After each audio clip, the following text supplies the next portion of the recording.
Imagine there's a drug, like weed or heroin or whatever. And the way the drug works is that every time you look down or look away from what you're doing, you receive a hit of dopamine. When driving, family dinner, school, whatever. The drug works in such a way that when you remove yourself from the present, you get a dopamine hit. What if that drug wasn't actually a drug at all? Instead, your cell phone.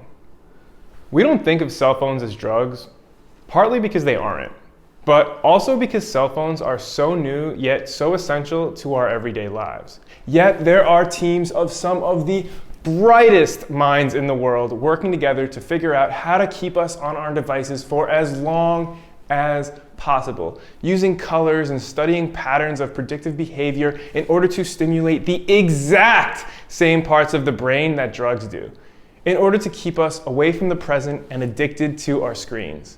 Because engagement leads to money. The longer you stay on that app, the more money is being generated on your behalf.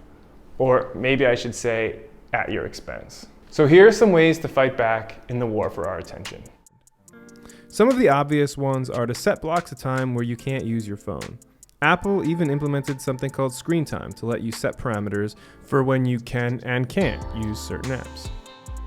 Within Screentime, Apple will even show you some statistics, which may seem pretty damn scary when you first look at them. My God, I have to stop using Instagram.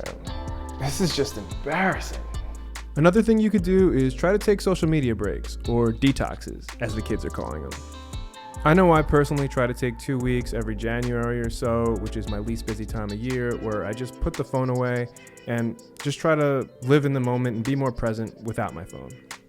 Now, you may be asking yourself, how should I go about announcing to the world I'm taking a break from social media? Please, for the love of God, people, stop announcing social media breaks on social media. It's just not necessary.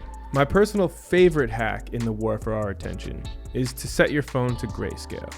This effectively removes all colors from the phone.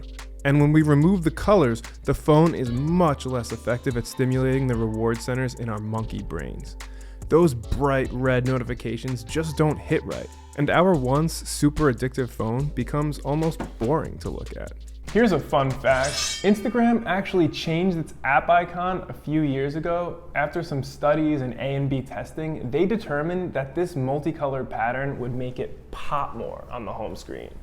I'd say it worked for me, as Instagram definitely seems to be the app I click into first. My eye is just drawn to it. And I don't think that's a coincidence. Setting your phone to grayscale can be done by going into the settings, scrolling down to the accessibility tab, and heading into display and text size. From there, turn your color filters on and set them to grayscale. You'll see now there are no more colors in your phone. In order to bring the color back, head down to accessibility shortcut and click color filters. Now, when you click your side button 3 times in a row, your phone will alternate between grayscale and color. Keep in mind, the iPhone is only around 10 years old. And in my opinion, the combination of the internet and smartphones is the single most transformative piece of technology we've had since the invention of fire. We have no idea how this technology will affect the fabric of society over the long term, and quite frankly, what it will even mean to be a human in the future.